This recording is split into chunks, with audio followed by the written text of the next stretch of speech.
मेरे guest coordination है। सुनिए, मैं एंकर भी हूं और मैं हिंदू भी हूं, समझ में आया? इसका मतलब ये नहीं है कि अगर मैं एंकर हूं तो मैं हिंदू नहीं हूं, समझ में आया? मैं हिंदू भी हूं, भारतीय भी हूं। ये तो सच है कि दुनिया में इस्लाम सबसे तेजी से बढ़ने वाला धर्म है और इसका एक सबसे बड़ा कारण है धर्म परिवर्तन। साथ में यह भी सच है कि दुनिया में आज जितनी तेजी से लोग इस्लाम छोड़ रहे हैं, शायद उतनी तेजी से किसी भी धर्म के लोग अपना धर्म नहीं छोड़ रहे हैं। Much as we say Islam is the fastest growing religion in the globe, I want to tell you something that I've studied. It's the religion with the large number of defectors, the largest number of defectors to enter. But from all others, those who are leaving Islam, and I found that 50% of the guys don't even go to Eid. इसमें हर तरह के लोग शामिल हैं, चाहे वो गरीब हो या फिर अमीर, कोई साधारण व्यक्ति हो या फिर कोई वीवीआईपी। एग्जाम्पल में आपको वसीम रिजवी मिल जाएंगे जो शिया वक्फ बोर्ड के चेयरमैन थे, जिन्होंने हिंदुइज्म को एक्सेप्ट किया होने के बावजूद इस्लाम छोड़ना चाहते हैं। अली अकबर जो केरला के फिल्म मेकर हैं, हिंदुइज्म को एक्सेप्ट कर लिया। I was a Muslim. I studied Hinduism very well. After studying Hinduism, I took a decision. It is not a religion, but it's a way of life. So, अब अगर आप देखें तो सिर्फ यही नहीं है। आप अगर गूगल पर सर्च करेंगे लिस्ट ऑफ फॉर्मर मुस्लिम्स तो हजारों नामों की लिस्ट आपके स्क्रीन पर होगा, जो कि एंशिएंट टाइम से लेकर करंट डेट तक का होगा। आज यूट्यूब पर एक्स मुस्लिम चैनल्स की बाढ़ सी आ गई है, जो पहले कभी नहीं हुआ था। बट सवाल ये आता है कि ये मुसलमान इस्लाम क्यों छोड़ते हैं और फिर वे प्राउडली खुद को एक्स मुस्लिम के रूप में आइडेंटिफाई भी करते हैं।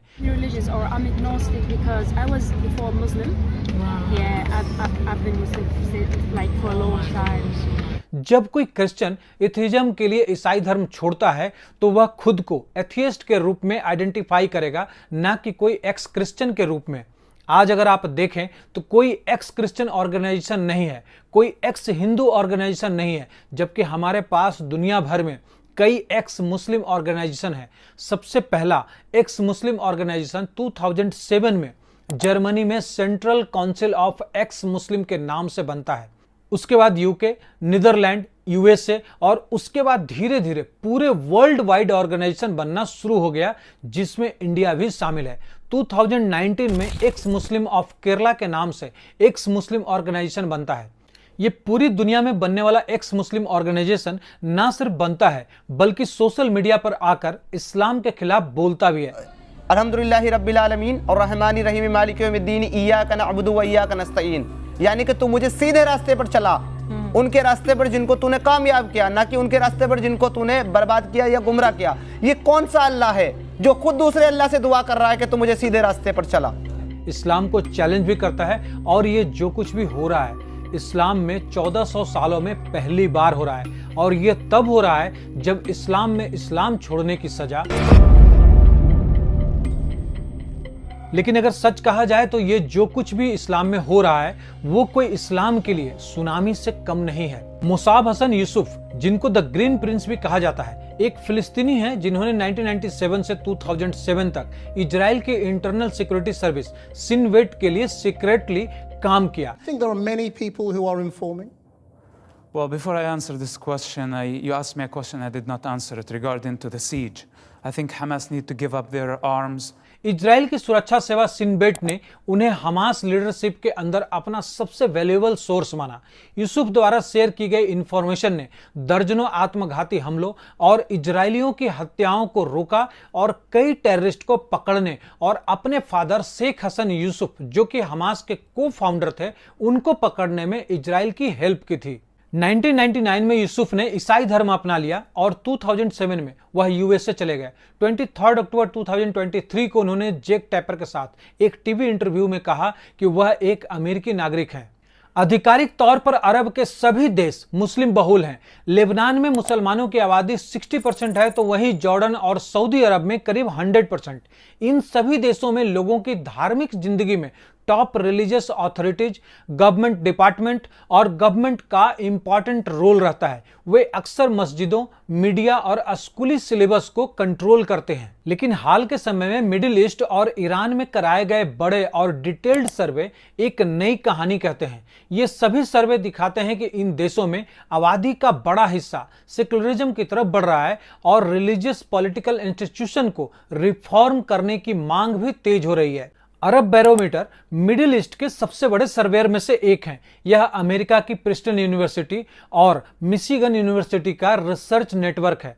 अरब बैरोमीटर ने अपने रिसर्च के लिए लेबनान में 25,000 इंटरव्यूज किए और इसका रिजल्ट ये निकला कि एक दशक से ज्यादा समय के भीतर धर्म के प्रति पर्सनल बिलीफ्स में करीब 43% की कमी आई है। इसका मतलब ये हुआ कि 1/3 से भी कम पॉपुलेशन ही अब खुद को रिलीजियस पर्सन समझती है। अरब बैरोमीटर के अनुसार खुद को धार्मिक नहीं बताने वाले अरबों की हिस्सेदारी 2013 में 8% से बढ़कर 2019 में 13% हो गई। लेबनान में आधिकारिक रूप से धर्म के बिना रहना संभव नहीं है। देश के सिविल रजिस्टर में हर लेबनानी नागरिक की धार्मिक पहचान दर्ज की जाती है। रजिस्टर में टोटल 18 कैटेगरीज हैं, लेकिन इसमें नॉन रिलीजियस या फिर एथेइस्ट जैसी कोई भी कैटेगरी नहीं है, यानी आपको किसी भी हाल में रिलीजन को मानना ही होगा। Group 4 analysing and measuring institute in Iran या फिर कहें गामान ने 50,000 लोगों की इंटरव्यूज की। इस सर्वे का रिजल्ट ये निकला कि ईरान में 47% लोग रिलीजियस से नॉन रिलीजियस हो चुके हैं। ईरान के सर्वे में हिस्सा लेने वाले 99.5% लोग शिया थे। उनमें से 80% लोगों ने कहा कि वे ईश्वर पर विश्वास करते हैं, लेकिन खुद को शिया मुसलमान कहने वालों की संख्या सिर्फ 32.2% थी और 9% लोगों ने खुद को एथियस्ट बताया। 5 दिसंबर 2021 को यानी वसीम रिजवी के इस्लाम छोड़ने के ठीक पहले एक ट्वीट था #awesome without Allah पूरे अमेरिका में ट्रेंड कर रहा था, जहां पर हर चौथा मुस्लिम इस्लाम छोड़ रहा है। एक प्यू रिसर्च की रिपोर्ट को देखें तो इसके हिसाब से इस्लाम के रूल्स खुद ही एक्स मुस्लिम को बढ़ा रहे हैं। यह सर्वे 17 नवंबर 2017 टू 23 मार्च 2020 तक कंडक्ट किया गया था। इस रिपोर्ट के अकॉर्डिंग इंडिया में 80% हिंदू गॉड को फुल्ली मानते हैं, 18% थोड़े कम मानते हैं और 2% गॉड को बिल्कुल नहीं मानते। बट फिर भी वे हिंदू हैं, क्योंकि वो गॉड को माने या ना माने इसका कोई रूल नहीं है, वो फिर भी हिंदू ही रहते हैं।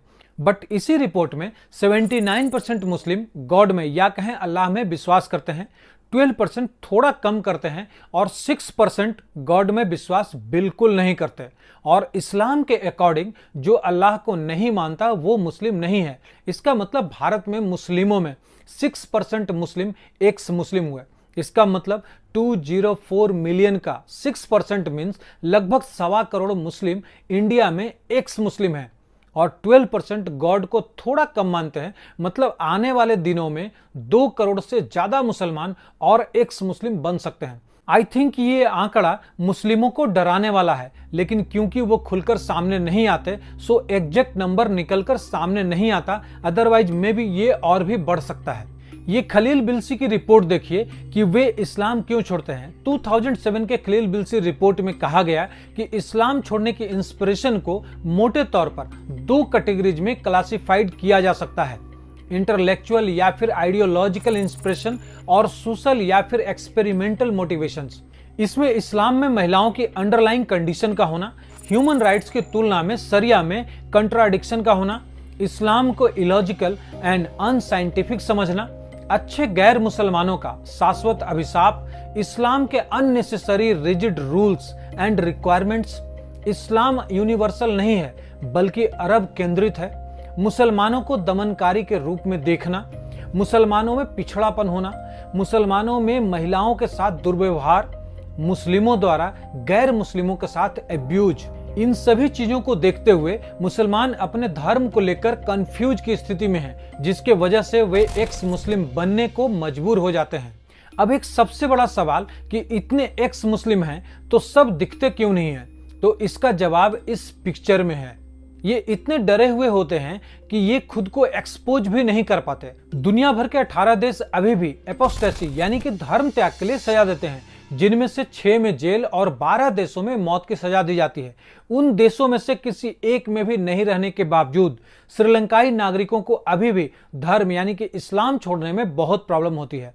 दरअसल इस्लाम की नज़र में इस्लाम छोड़ने वाले एक्स मुस्लिम धर्म त्यागी हैं और कुरान और हदीसों के डायरेक्ट ऑर्डर के अनुसार धर्म त्यागी के लिए सजा मौत है। Council of x Muslim of Sri Lanka के सदस्य इस बात से अच्छी तरह वाकिफ हैं। यही कारण है कि वे अभी भी छिपकर काम करते हैं, सार्वजनिक रूप से एक साथ इकट्ठा होने से बचते हैं।